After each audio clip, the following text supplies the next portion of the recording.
Hi everybody, it is Adam, and this is my first video of the new channel on MrSniperoids.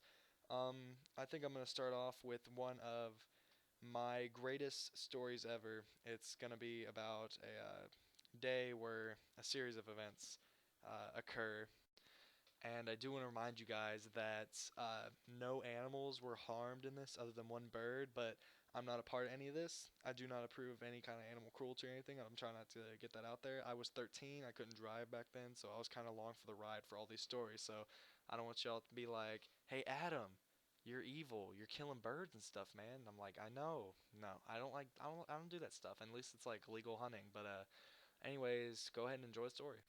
Alrighty, so starting back in, I'm gonna say seventh grade, I went to my friend's house. My friends, they live beside each other on a golf course, and their names was James and Brandon. Now James is really cool. He's really awesome at basketball. He really cool guy, just awesome to hang around. Brandon, on the other hand, he's a cool guy, but he's on the little wild side. Now, you always have that one friend that's kind of out there. Well, he would do anything. I mean, now he's like a big druggie, possibly. Hopefully not. He's still kind of a good friend to me. We just kind of split up. But he's one of those crazy friends.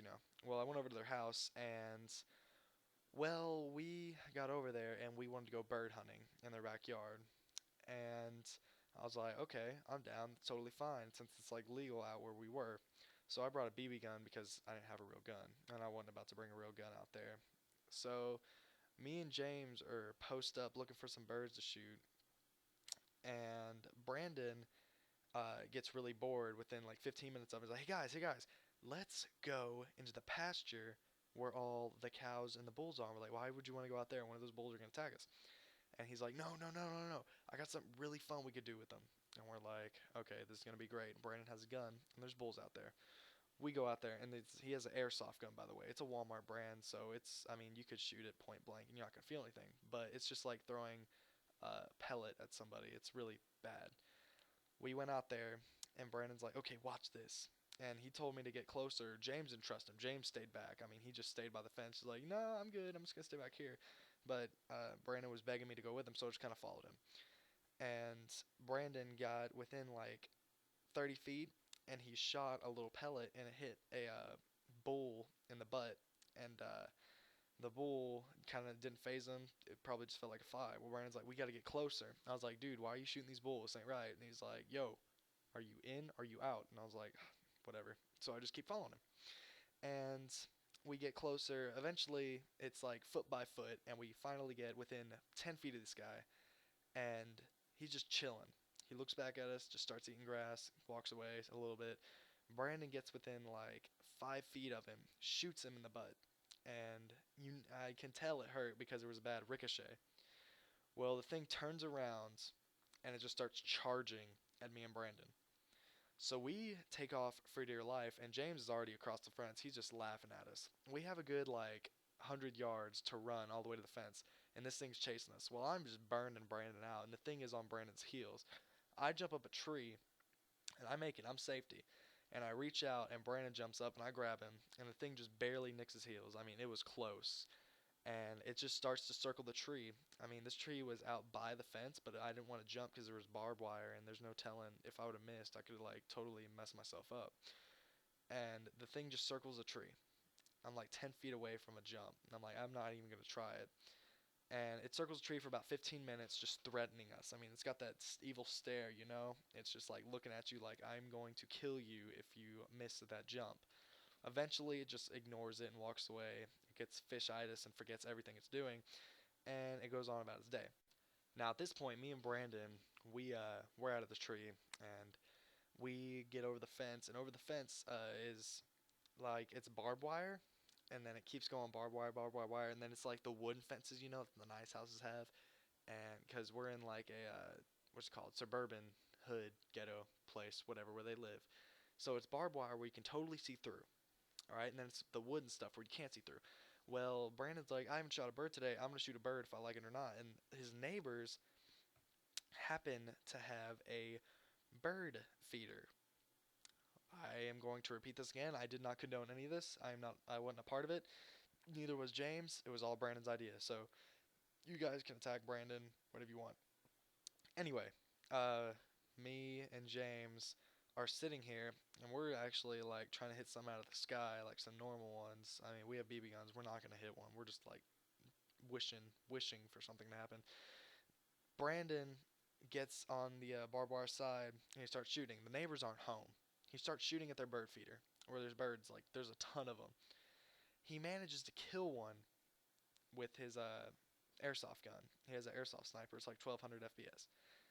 So he nails it, and it's not the same pistol he shot the bull with, by the way.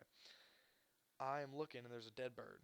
And he's like, I'm not picking it up. And I'm like, dude, you shot it. Go get it, and then like bury it or hide it or something, so the neighbors don't freak out, because that you shouldn't have done that. He's like, dude, I'm not getting it. I'm like, well, I'm not gonna let the neighbors, and it's like an old lady and old guy. I'm not gonna let them see that. So I decided to go through the barbed wire fence, be the good guy, right? I still have the gun. Notice, I still have the gun around my back and everything. I'm in camo, like I look like I'm hunting. Well, guess what happens? I pick up the bird, holding it right in the middle of their yard, right there, right in front of their driveway. Pick it up, I stand up, look up. Guess who is looking right at me in their car? The neighbors. They have came home from whatever they had, and I was standing there holding the bird. Now they're looking at a guy in all camouflage with a gun, holding the bird, and I'm thinking, oh crap, they think I shot it. So I toss it over to Brandon. I'm like, there you go, you got it. They couldn't hear me though. They didn't believe a word I was saying. I mean, it was pretty obvious that they thought it was me. So I'm kind of busted, I guess you could say. I get back over the fence, and then they get out of the car and go inside. They act like that never happened because they've never seen me.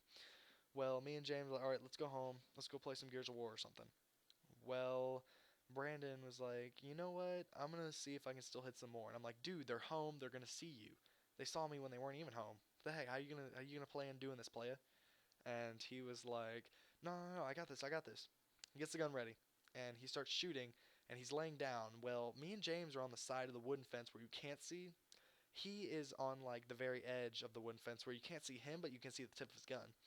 So the guy comes out and he starts yelling, and he's like, "Hey, you guys need to get out of here and stop shooting our bird feeder." Me and James, by the time we hear in the hay, we are about 50 meters down the road. I mean, we are gone. We totally ditched Brandon. We were not about to be a part of it. I look back, and instead of Brandon running, because the guy didn't know who it was shooting, Brandon pokes his head around. I mean, his neighbor, he knew who he was. Pokes his head around. He's like, "I'm sorry, sir," and then walks away like nothing happened. And I'm like, what a boss. But anyway, he walks away, and eventually goes back and he tells the guys. The guy was like, I'm sorry for shooting your bird. And the guy was like, well, it's not very sportsmanlike, shooting birds like that. And he contested. He's like, oh, I'm not in it for sport. I'm just trying to feed my family. You said something stupid, and the guy didn't appreciate it. But it was pretty funny. And going on later that evening, uh, James has a bow. He's in part of he's a bow hunter. Well, Brandon and me were shooting the bow at his goal, and we were shooting it, and it faces the neighbor's house. Granted, the goal isn't totally at the same direction. Like if you miss, you're not gonna hit the neighbor's house. It's just gonna go out in the woods in oblivion. Uh, so me and James were shooting it, and Brandon's like, "Let me try." James is like, "No, last time you lost my arrow." He's like, "I won't miss." He's like, "Okay, well you cock it back and then shoot it." Well, me and James could just cock it back like normal people. We were like freaking Legolas out there, and Brandon's really scrawny and not that strong. So when he cocked it back, he has to hold it really high. Like if you need to, you put your bow up and then you pull down with the arrow because it's so heavy. Because he couldn't just hold it out horizontally and pull it back. Well, when he does that, he slips when he gets it all the way back, and the arrow shoots straight up. Me and James dive for cover, and Brandon does too. And all of a sudden, we're just waiting for the arrow to come down. All of a sudden, we hear dink, and it was by the neighbor's house. And we're like, oh crap, we killed somebody. So we run over there as fast as we can, and we're like, dude, where's the arrow? Where's the arrow? And at this time, they actually left a minute ago. I don't know why they left again, but they weren't in the driveway. We're looking around, and me and James are on the other side of the house by like the bird feeder and everything. We hear, "Hey, I found it." We go over to where Brandon's at. The arrow is lodged into their like driveway door, like an automatic garage door. and we were like, oh crap, he shot right in there. That is gonna be so noticeable. I mean, we were hoping it was like in the yard or hit the concrete and bounced off. We pull it out, and there's a huge hole there. And till this day, that hole still sits there, and I still have these stories. And that's about it, y'all. Alright, everybody, so if you liked my story, I will have plenty more. I have a ton of stories. Be sure to like, comment, and subscribe if you want to hear more stories, man. I'm going to have them out. And subscribers are going to have me get out of juicy stories. I mean, this one's good, but I got some good ones, man. So, be sure to tune in my next video. Hopefully, Corbin will get a video out as soon as possible, and peace.